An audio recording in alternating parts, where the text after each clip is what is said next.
item that could be added once the new board is seated, and is something that the new board members would want to be a part of and hear about, so. I understand that, but what would it, I mean, just for the public to understand kind of the progress that we're going, it doesn't seem like getting any information out that's super secret or it would be detrimental to the process. Okay. I really just don't understand why you couldn't have reached out 4 days ago and asked to have it added to the agenda then, to allow admin and everybody else time to prepare, to make sure that we had information that you wanted. It seems like a got you moment, like an attempt. I actually don't know the answer to the question, so that's what we're asking, and it shouldn't be a big deal, and I didn't do it ahead of time, but I am doing it now, and it's within procedure, so I understand that what your concern is, but. Okay. All right, so we're voting on a motion to adjust the agenda to add an update on the status of the contract with MCA, between MCA and the district. Okay. So, Mr. Bush? Aye. Mrs. Fishering votes aye. Mrs. Hovde? Aye. Mrs. Murphy? Aye. Mr. Valerio? Aye. Mr. West? Aye. Okay, perfect. So that will be added during the president's report, or let's add that during the superintendent's report. In the motion, did you say new business? Either and or, yeah, in the new business. Okay, yeah. I may have not have said it the second time, though. I think it'll be fine during the superintendent's report. Wherever you'd like it. Wherever it's easier for you. Okay. All right, student spotlight. Right, good evening, everyone. So this evening, we are lucky to be joined by Kyle Miller and Tristan Nielsen from Centennial Middle School to give us an update on their recent walkathon fundraiser. So they have a little presentation they've prepared for you, and now I will invite them forward. Good evening, everyone. Thank you for allowing us to speak to you tonight and take some time to talk about what we do at Centennial and specifically our walkathon. Thank you to the school board. Thank you to Mr. Simo for your support at our school, for all the things that we do. Before we dive into the walkathon, it connects really closely with what we call a Centennial crew class. And for people that are old like me now, crew class is kind of like an advisory that we might have had in high school, but it's way more than that. Each day we get 30 minutes with kids, and it's a lot of one-on-one time, and it's that time that they really need with each other, with adults, get the attention that they have. But we also give them lots of different skills to use. So we have a Character Strong program where we give them strategies for this current school year and also throughout the rest of their life. Making good choices, good friendships, standing up for other people, preventing bullying. We have reading days, we have academic days, and we also have team building days where we get together as a single crew, as a triad, or in this case with our walkathon, as a whole school activity. So the walkathon itself is basically a fundraiser that we've used for a while, and the proceeds that we get donated to our school goes to various things each year. This year, the money that was raised is going to outdoor equipment for our playground and also picnic tables used for eating outside at lunchtime. On the last day of the fundraiser, Tristan will talk about this a little more in a bit, but we basically dress up and walk around the track. But our school raised over $15,000 for that. Our goal was $12,000, so we exceeded that goal. So we are very impressed with not only our students and staff supporting it, but also the community supporting it. All right, Tristan, your turn. Hello, my name is Tristan Nielsen from Centennial Middle School. I'm a sixth grader, and all of the crew classes dressed up in costumes for Halloween. My crew dressed as cheerleaders and football players. We dressed up in our costumes, posed for the cameras in front of the judges. We walked laps around the track to show off our costumes and raised money for the walkathon. The walkathon is a fundraiser to raise money for our school. We raised money for our saucer swings, fixed our outdoor lunch tables, and yeah, thank you for your time. Thank you for your work. And big shout out also goes to Miss Jennifer Easton and our yearbook journalism class at school for creating the slides. Sixth, seventh, and eighth graders, as a crew class, come up with their own theme of what they want to do. As Tristan said, they made me dress up as a cheerleader and had a lot of fun with that. I've been lots of things over, 19 years at Centennial, but walkathon's been pretty close to that. So each crew does something different. Michaela came and took some pictures and hung out, and big shout out to her for getting this kind of on the map, I guess. So each crew got to do this, and it's part of that team building that we have, like I said, at school, where each kid feels valued, each crew comes together, and then as a whole school.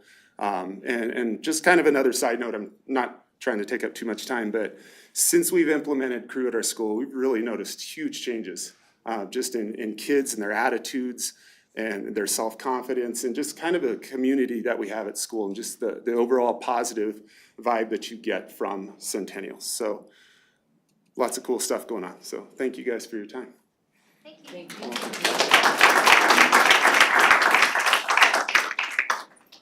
Wonderful. All right, any questions from the board? It seems like a good amount. Was that one of the larger amounts you've made on your walkathons or Yeah. over the years? Historically, our goal is 12,000. We land normally around $10,000 for the walkathon. Good job. So we had a great year this year. What was the difference? I don't know. Like a big sponsor or something? I think some years when the money's dedicated to maybe sports equipment or stuff, the kids that are involved in sports like Tristan or me coaching, we get really excited, and other kids maybe not as much, but this is, at least this year, the money's going to something that I think every kid feels like they get to use or be part of. So that might have made a bigger difference, I'm not sure. Thank you. Thank you. Excellent. And before we move on from our student spotlight, I just had one more item I'd like to add. As you may have heard, the Montrose High School volleyball team is headed off to state tomorrow morning.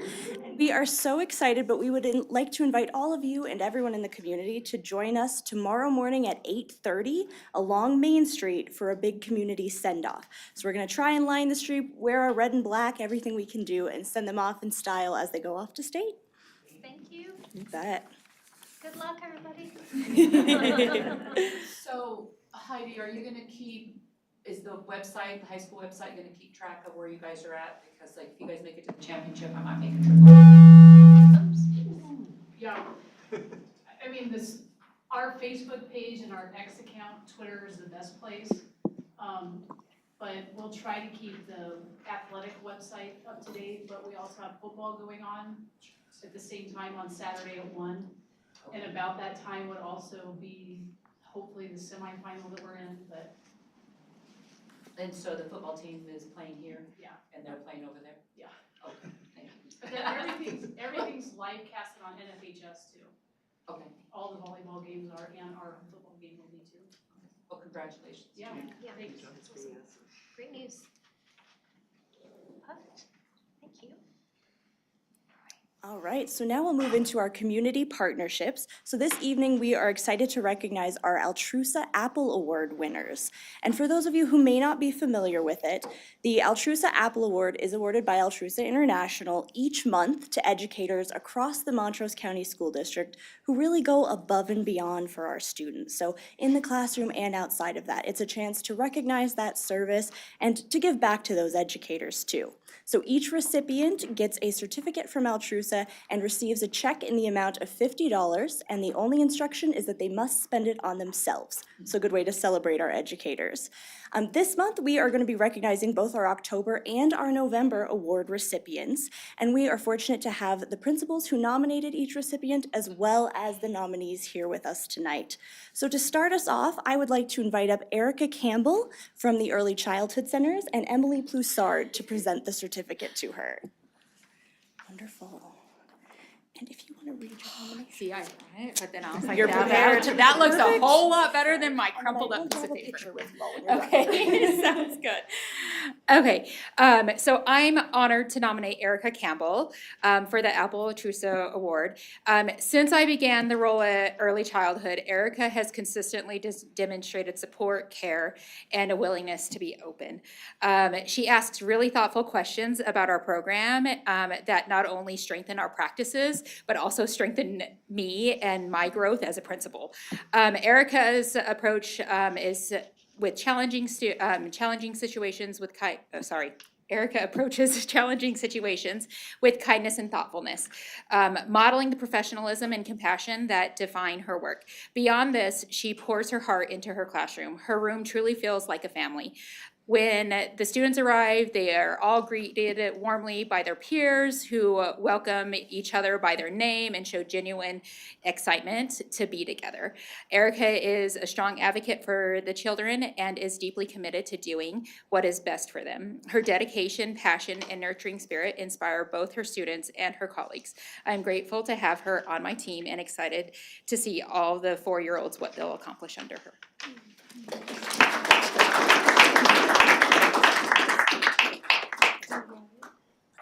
Take this story. Do you want to present it? Oh, We'll take a quick picture. I'm changing it up as that work. You do. Wonderful. Excellent. Thank you. Congratulations. Do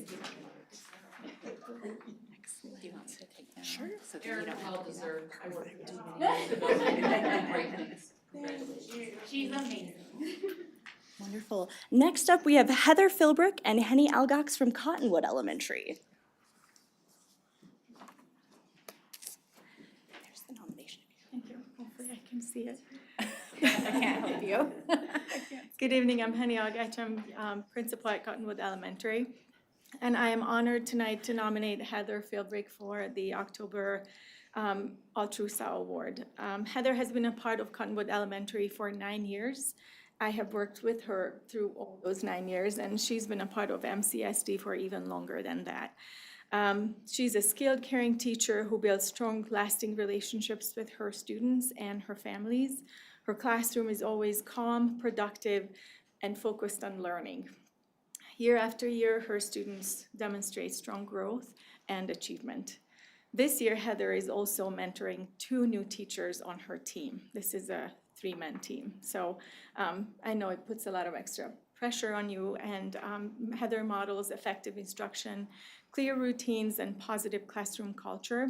She plans thoughtfully with standards in mind, uses data to guide her instruction, and communicates regularly with families. I couldn't ask for a better role model for these new people. Heather exemplifies what we value at Cottonwood: kindness, high expectations, and giving your best every day. She's very deserving of this recognition. Congratulations, Heather.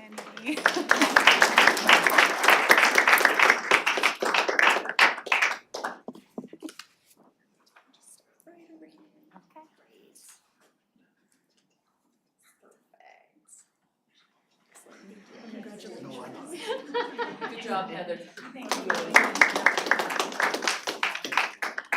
All right, next up, we have Grace Walker and Kirsten Bloomfield from Johnson Elementary.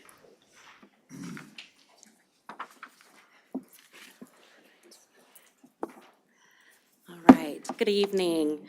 Grace Walker is one of our severe needs teachers at Johnson, and she exemplifies what it means to lead with heart, purpose, and belief in every child's potential. Her unwavering love for her students shines in everything she does. She knows that every child can be successful and works tirelessly to make that a reality. Grace's classroom is full of joy and learning, and that goes hand in hand. She ensures every lesson is engaging, meaningful, and tailored to meet the individual needs of her student. Beyond her work with students, Grace is a true teammate and mentor. She provides consistent support and encouragement to her classroom staff, fostering a collaborative and positive environment where everyone feels valued and empowered. Her ability to make learning fun while maintaining high expectations reflects her deep commitment to the success of all of her students. We are proud to celebrate Grace as Johnson's Altrusa Award recipient, a well-deserved honor for an educator whose dedication, compassion, and belief in others make a lasting difference every day. Love you. That's for you. Yes.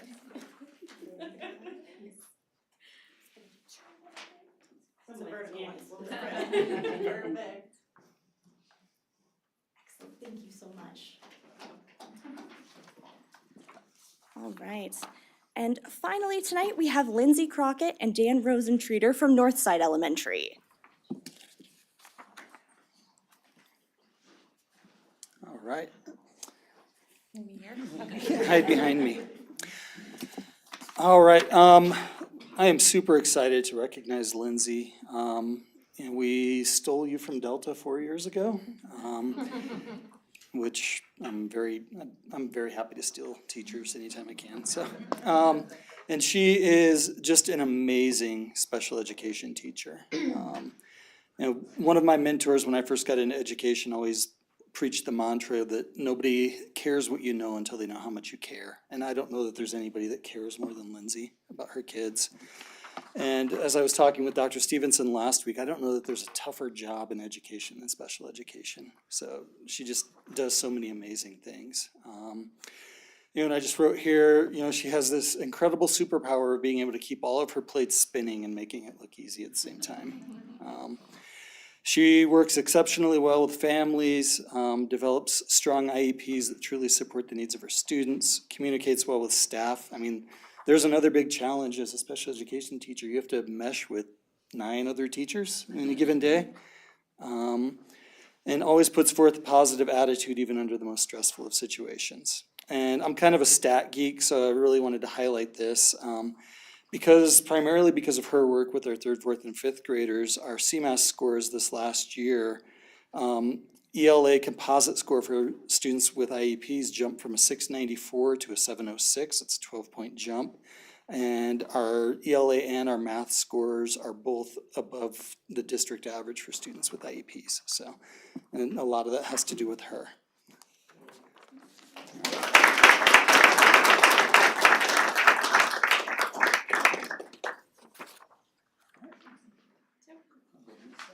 We'll change it up. There we go. All right, ready? Perfect, thank you so much.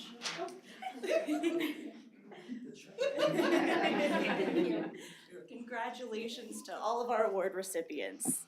All right. And last up this evening for you, I just have 4 donations I'd like to recognize that have been received. First up, from the Chris Micasell Foundation, along with Kendall and Sherry Micasell, Black Canyon High School received a donation of $5,000 for their outdoor gym project. The next donation is from the Nina L. Weaver Charitable Trust, and this was a donation to Olathe Middle and High School in the amount of $1,750. This has been designated to cover the costs associated with staff reviewing scholarship essays. Montrose High School also received a donation from Barton Palmer, and this was designated to the wrestling team in the amount of $5,000. And finally, we'd like to recognize a $4,000 sponsorship from DMEA for their Friday Night Lights game. This is designated to the Red Hawk Sports Fund and covered the admission and sponsorship associated with the August 29th Friday Night Lights game. Any questions on those? Where's the Black Canyon High School outdoor project? That one. So I will have to get some more information on that one for you. I don't know the specific details, but this is a good start for them on it. Yeah, I know. It'll be interesting to see. We can see if we can get some more. Around our campus, and so it's just in the courtyard there. We've got, we'll have some free weights and some things like that to go up and squat rack and some cool stuff. Oh, cool, nice. I just couldn't vision that space. That's a good question. Wonderful. Thank you, board members. Thank you. Oh, Sarah, we have one more recognition. Good. This is the final regular session board meeting for some of our board members this evening that have just dedicated a lot of their time and energy and care to our school district. So we do not want to miss the opportunity to recognize them. So Sarah, Steve, and Alice, could you please come forward right here?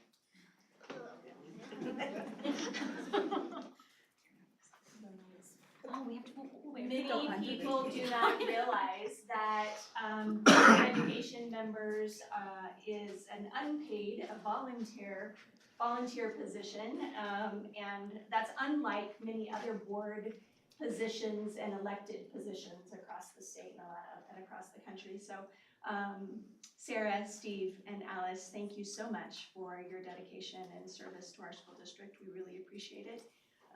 And wish you all the best in all of the free time that you are now going to have. So we have a clock for each one of them that just says, in grateful recognition of your dedicated and steadfast commitment to the students and community of the Montrose County School District. So Thank you so much.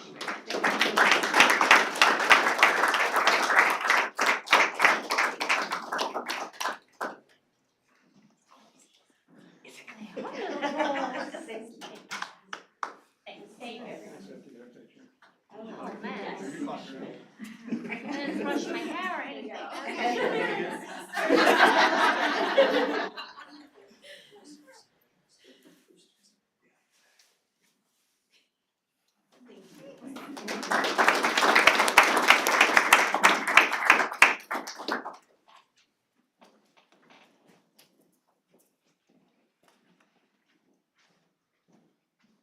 Maybe I'll be on time. Maybe. Probably not. Thank you. Thank you so much. Very cool. And with that, let's move on to the quarterly financials, if you don't mind. Thank you. Let me get connected here.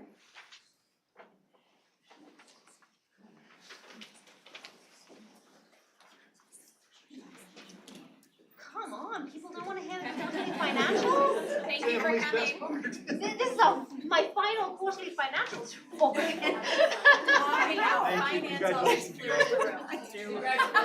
It's a gift.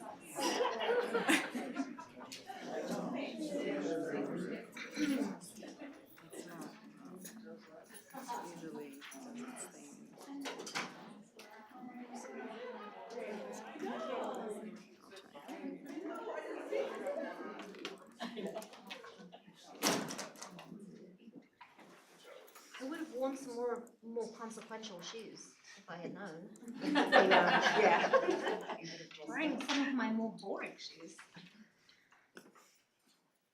All right, it's trying to connect. Sorry for the delay here. I'd have had a card for you if I'd have known.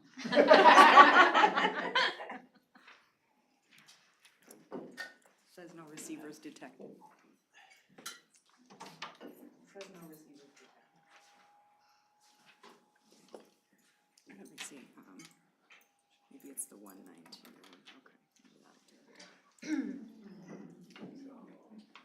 There you go. It's okay, I think because I closed it, should be good. It is. You're good. That's exactly what it is. All right, thank you.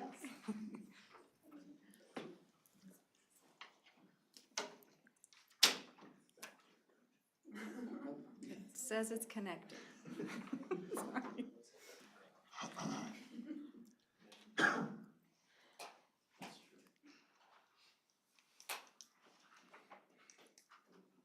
I'm told to be patient. But I know, I will click on the button if I click too much, then it gets all Jam hammered. it all up. No, it throws it out. It's spinning. Should I try it again? I just don't want to do it too fast. Otherwise, I'll close it and try it again.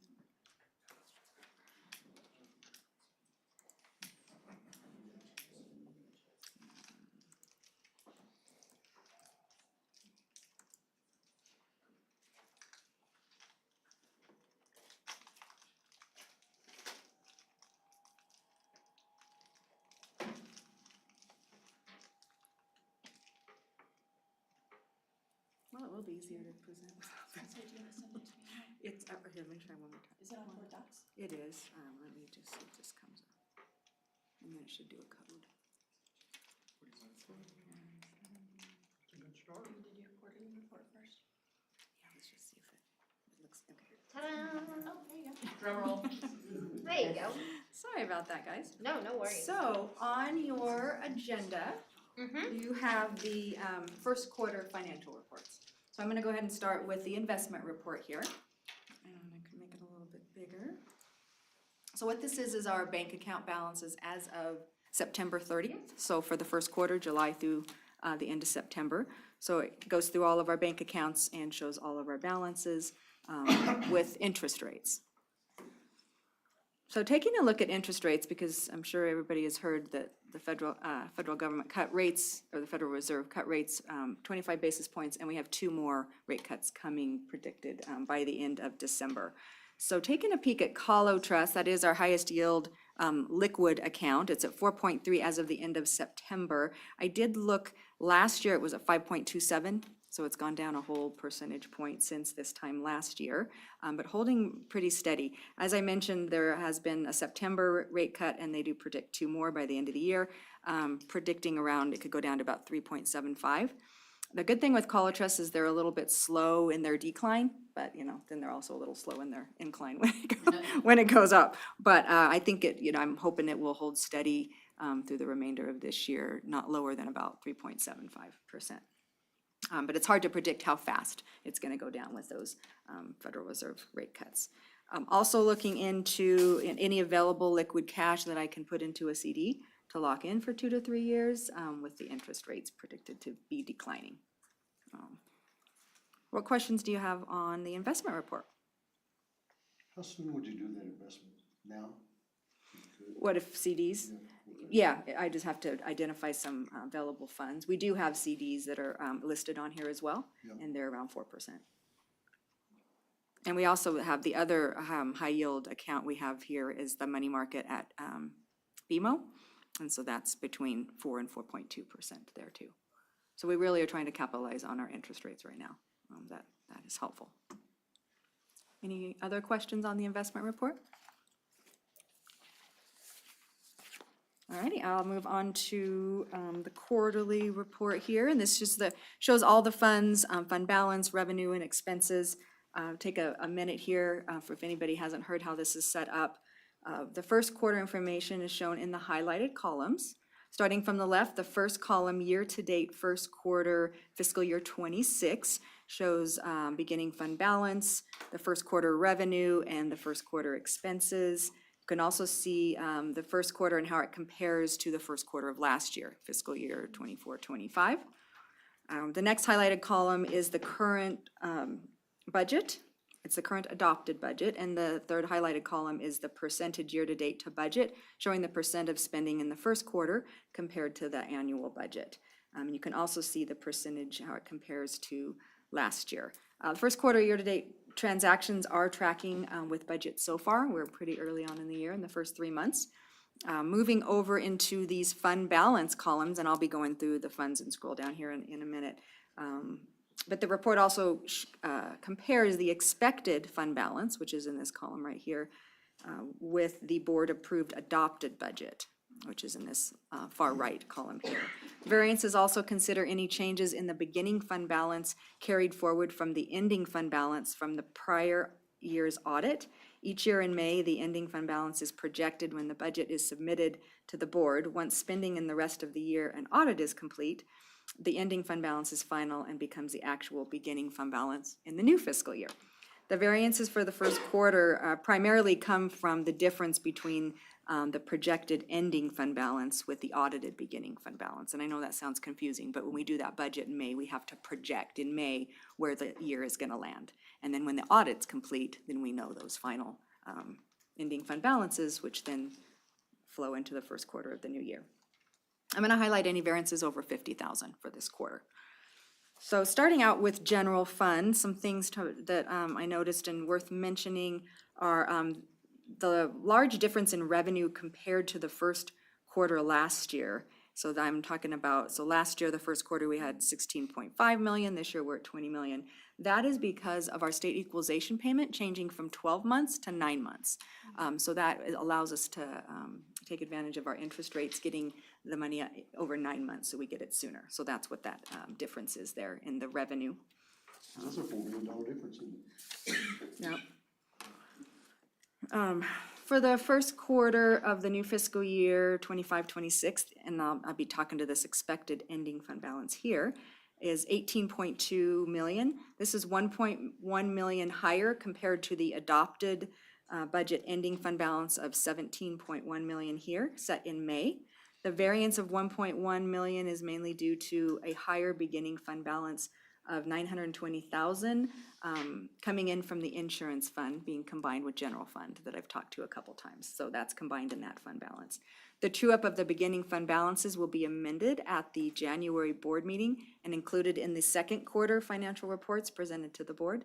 Other contributing factors to a higher beginning fund balance to start the year than what was budgeted of 223,000 is attributed to costs coming in under budget in areas such as transportation with some combined routes, utilities, leave payout, school discretionary spending, and unspent contingency at the end of the year. So that caused a higher beginning fund balance. Moving on to special grants, again, I'm only reporting on anything over under 50,000. So moving on into special grants, there's not a fund balance, but a couple things I noticed in this fund. The difference between revenue and expense between the current fiscal year and last fiscal year is the ESSER 3 grant spending completed by the end of the first quarter of last year. So we had to have all of ESSER 3 spent by September 30th. So that's the difference in the quarters here. As you can see, 800,000 versus 2.5 million. So that was from the ESSER grant. And also Head Start not included. Moving down into non-voter approved debt. So these other funds are on your agenda, but there's not a lot of variances because the beginning and ending fund balances were pretty close. So we were proud of that. Non-voter debt lease fund, so this is our lease fund here, at the top of the screen. Expected ending fund balance, 3.2 million here. This is 650,000 higher than budget due to actual audited beginning fund balance coming in higher than projected budget ending fund balance in the prior year. This is due to no new leases in fiscal year 25, and technology network expenses were reallocated to the general fund to utilize some one-time savings, such as the device buyback recycle program, again, that transportation savings from the combined routes, vacancies, and interest holding steady last year, which helped. Moving on to the building fund.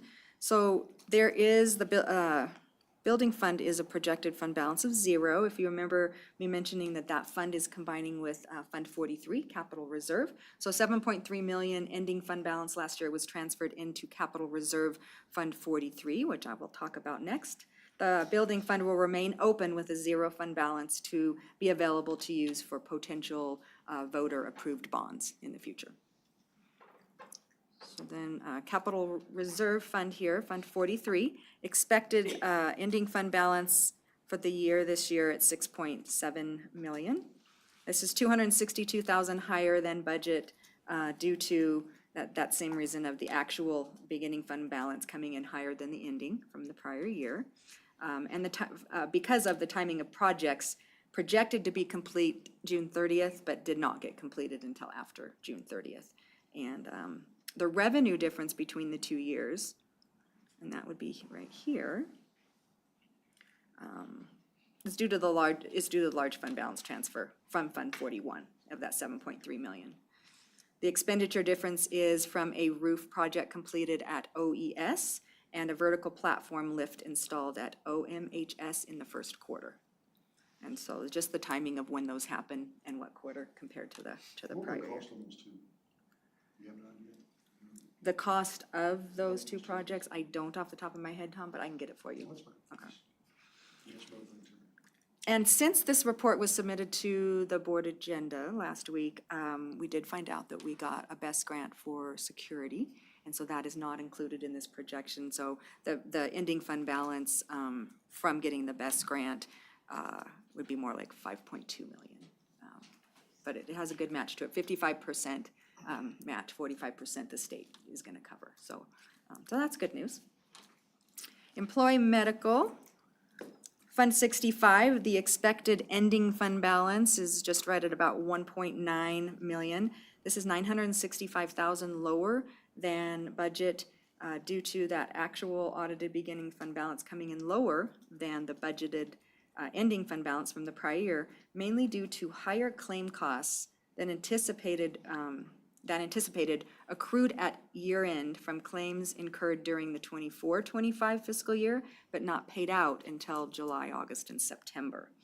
So so if something happens in June, even though it might not get paid out till September 1st, we have to accrue all that back into the June 30 fiscal year. So that was higher than what we had anticipated by $965,000. There were a lot of claims in late June, which was a little bit surprising. And the total fiscal year 25 claims paid out after 6/30, 1.5 million, just in those 3 months. And 1 million was what we projected in the budget based on historical years, and so that was the biggest difference there. Third-party administrator fees also came in higher than what we had projected for our third-party administrator. And so, what questions do you have on the funds? Do people just get sick in June because they're sick of school? No, I think that teachers go to the doctor more when they're out of school. And yeah, you can't tell on the timing of some of that, So how but. does that impact like what the employees are paying if we have to raise the premiums or lower? So that's decided in May through the negotiation process. So this did affect fund balance, more significant than I had planned, so we'll just have to see. We're also going through this year benefits analysis and looking into all of our options, and so we'll see what's out there. But it did hit fund balance. It's a big item and it's a big negotiated item.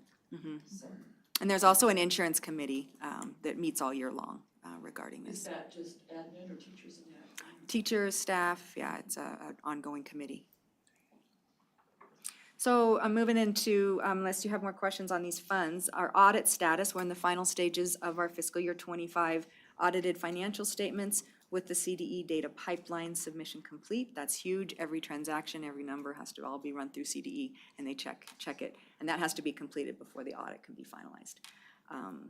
And so the final audited financial statements will be presented to the board next month at the December meeting. Also, a little bit of an update on next year's budget, because I am in 3 years a lot. The governor's proposed budget was announced at the beginning of the month, proposing 30% of the new funding formula be implemented as long as the state can afford it, and 3-year averaging in his proposed budget.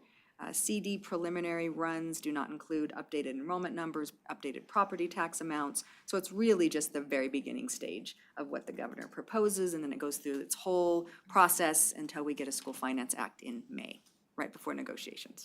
So they don't even go into student funding per pupil rate? No, because we're getting trued up. We'll get trued up in January from October count, and then that's when the runs from CDE are a little bit more applicable. That is better news, in my opinion, that the proposed governor's budget at least is saying 3-year averaging, because if you remember last year, he was saying 0 averaging, and I can't remember on the implementation of that new funding formula, but at least there's 3-year averaging. How many, 2-year or 3-year averaging? Right now, for this year, we're on 4. It's proposed to go to 3. I think it's proposed to rise. It's supposed to do 2 and then be in that single That's year. that's the current. Yeah, right, as long as the state can afford it. And then if the state can't afford that new funding formula implemented 15% each year, then there's Plan B, C, D, and it gets complicated. So will the new board be seated when you present that? Yes, so they'll get to hear the audit from last year at the December meeting. What questions do you have? I know you're gonna miss these financial reports. You're welcome. Okay, that's great, thank you. Mhm. All right, board advisory committee updates. Which committees met? Facilities. Great. Mr. Smith and Mr. Palish, we met with them earlier this week. And they created a bucket list for us on what things we're gonna be expediting as far as doing financial things, because we have a deferred maintenance program of 1.2 million, I think, over time. But we took a look at, and I'm gonna do facilities here first. Pomona Elementary is getting a roof replacement, $25,000. Centennial new freezer, $100,000. Oh, what you're keeping in a freezer, is that your game? No, it's heating from underneath. Oh, I know he's playing that, I just thought maybe you'd fess up.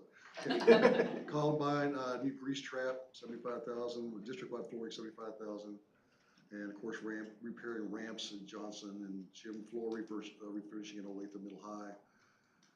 Olathe High School getting new roof shingle replacement, repair, concrete. When you get 15 campuses, you got a lot of stuff to do. So that's what we're dealing with. Bucket number 2, equipment. We bought some new utility vehicles and snow plows and a 104-inch deck mower. That's going to be used all over the district, but some of that's going to go to Johnson and Pomona as far as the snow plows. Okay, so I don't have to get up and help shovel at Johnson anymore. So, I really didn't do that. You know she didn't do that. Bucket number 3, you got it. Security. I got it. Okay. As we indicated, we did receive the BEST grant. We were down on the list and whatnot. So what's going to happen with that is we're going to be able to do the alarm clock bell upgrades at all the schools across the district. So the BEST grant's going to cover the rest of our elementaries, Cottonwood, Northside, and Johnson. And then Centennial Middle and Olathe Middle High will also get those, along with Peak and Outer Range. And then the deferred maintenance budget is going to help us do Montrose High and Columbine. So were you going to start that right away? Right now they're figuring out how soon we can get the materials in, but yeah, we will. So that's gonna be a transition, and I've been in like Olathe Elementary, and they have those, and at Pomona, I think, when I've been in there, so they're really slick, so. It's just another, I guess, moving forward with security and safety to make things better, the intercoms. Well, would that intercom help you at Montrose High, out there in those outer buildings? Yes, that's the idea. That's the idea? With Montrose High, it's value engineered with the idea we gotta figure out long-term where that building's going. Yeah, that's, I was just thinking the long-term piece of that. So anyway, that takes care of that.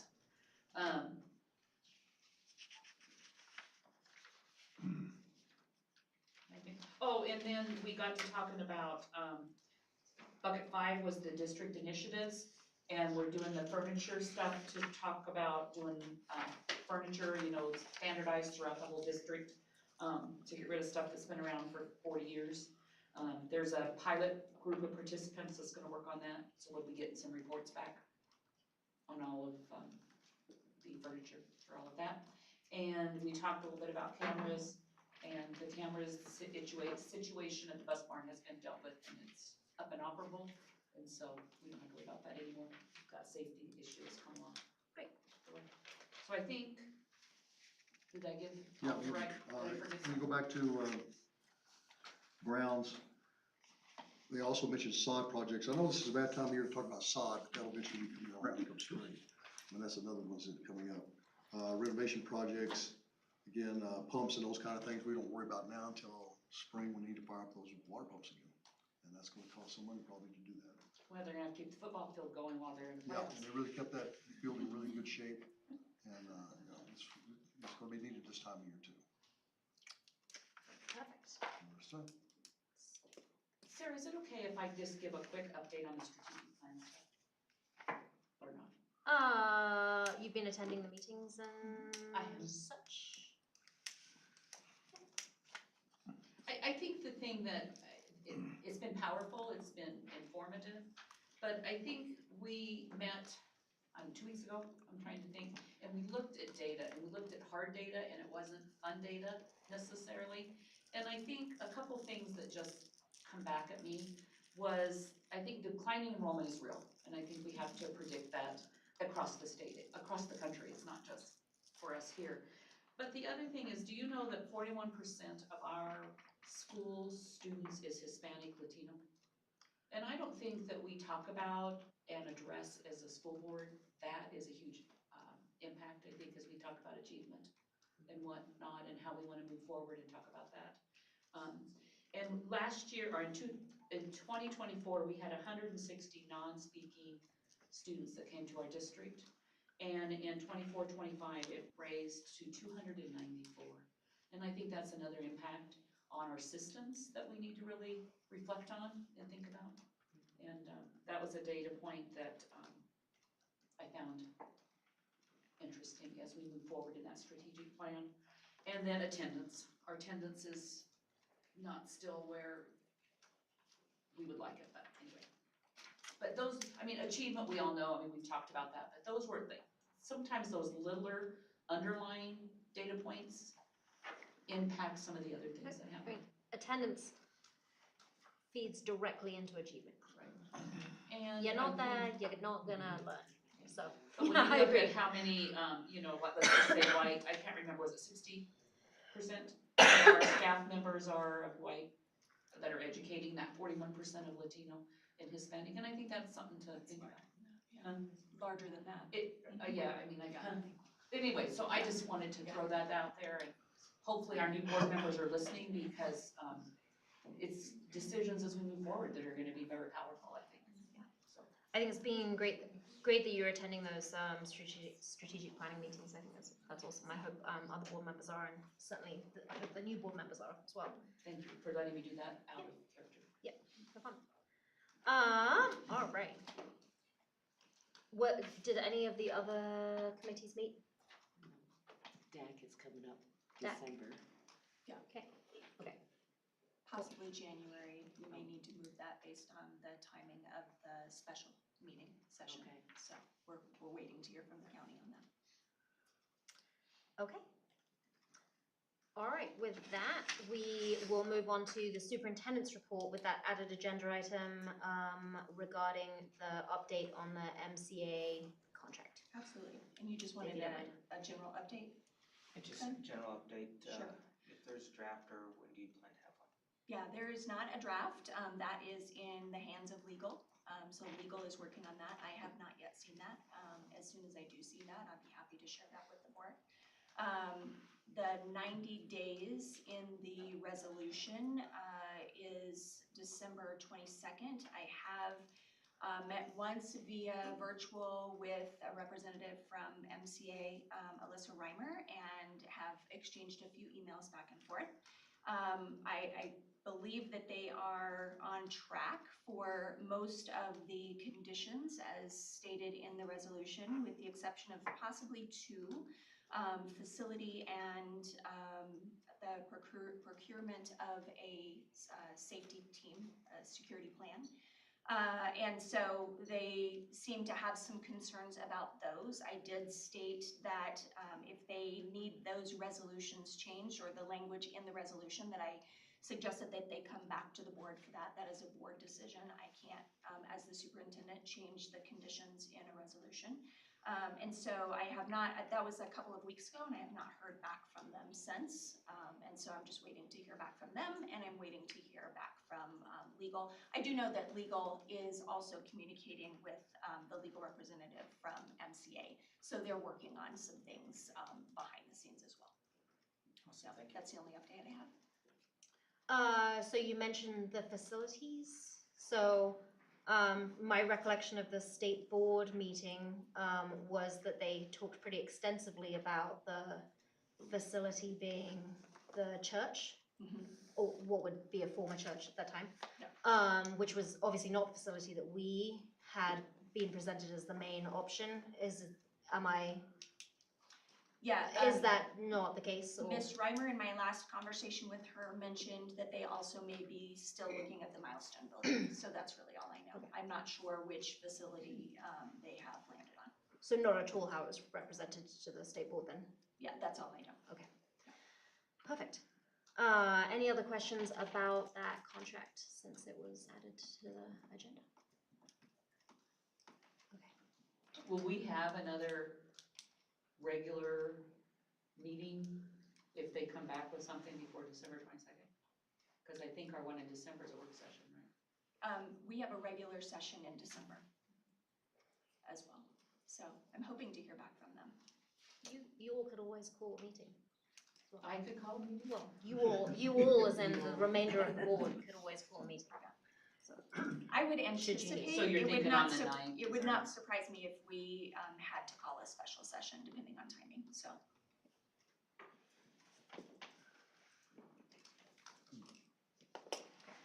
any other questions about that? All right. In that case, we're going to move on to community inputs. The board welcomes comments from our community members and has dedicated this portion of the agenda to providing an opportunity for the community to present positive comments, concerns, or complaints to the board. The board typically does not engage in discussion or provide an immediate response to the input, but will ask district staff to respond at an appropriate time. The board is committed to providing a safe environment where all members of the school community are treated with dignity and respect, and expects all speakers to exercise their speech rights responsibly. Please also recognize that students often attend or view our meetings. Speakers' remarks, therefore, should be suitable for an audience that includes kindergarten through 12th grade students. Speakers will be heard in the order they signed up, and comments are limited to 3 minutes. Disruptive speakers may be asked to leave at the board president's discretion. Please stand and approach the podium when your name is called. After being recognized, please state your name for the record. Ellen Angelis.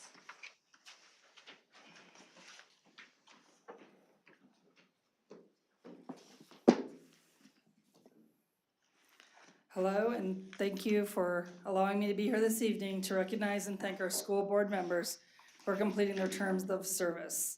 Serving on a school board is not easy work. It's demanding, it's detailed, and it requires both courage and care. Every decision impacts our students, our teachers, and our community. Tonight, I want to take a moment to express my deep appreciation for the dedication, time, and heart that each of you has given to our district. First, I want to recognize Alice Murphy. Alice was my mentor back in 2006, and I've been fortunate to know her for about 20 years.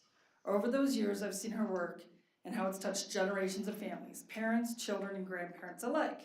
Whether it's at a sporting event, a concert, a theater production, or a club activity, Alice has always been there, cheering on every child as if it were her own child. Her love for our schools and community has been unwavering. Thank you. Next, Steve, thank you for your dedicated service and for the many ways you've enriched our schools and our community. Serving on the school board as a volunteer takes countless hours of research and attention to detail, and you've approached everything with care and thoroughness to ensure our students have the best possible outcomes. You have a rare gift for making everyone feel heard. Through your years of service, you've helped shape not only our schools, but also the many young people who've grown into outstanding adults, including your own children. You've shown what teamwork, respect, and integrity truly mean. I also want to express my gratitude to your wife, Amy. Amy has volunteered for about 20 plus years.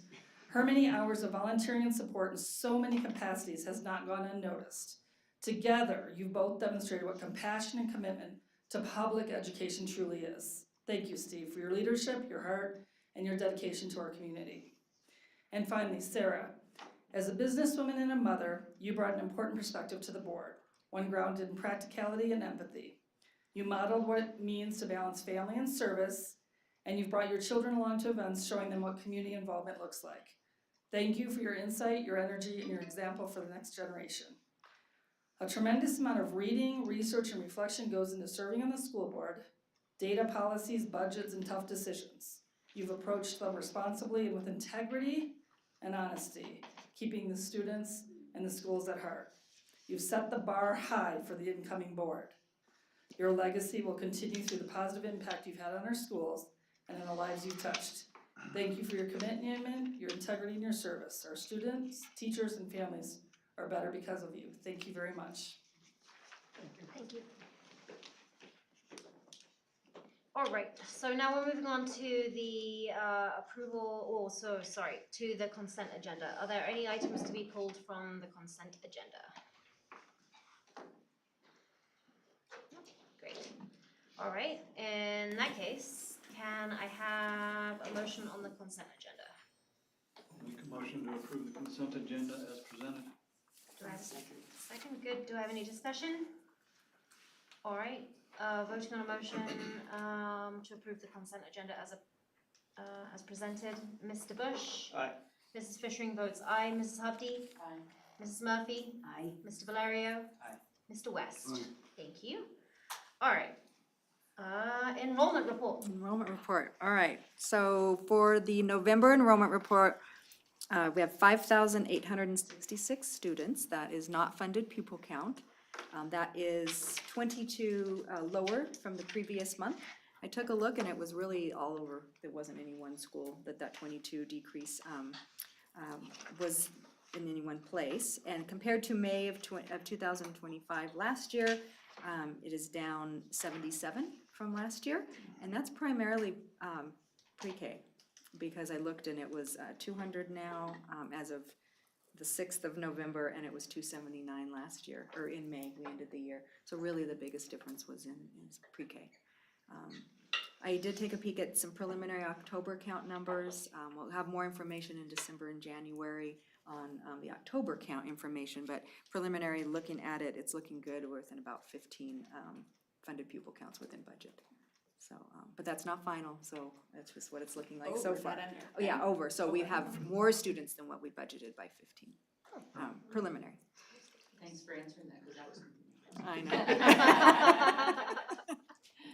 know. Any questions on the enrollment report? All right. Okay. Can I get a motion on adjournment, please?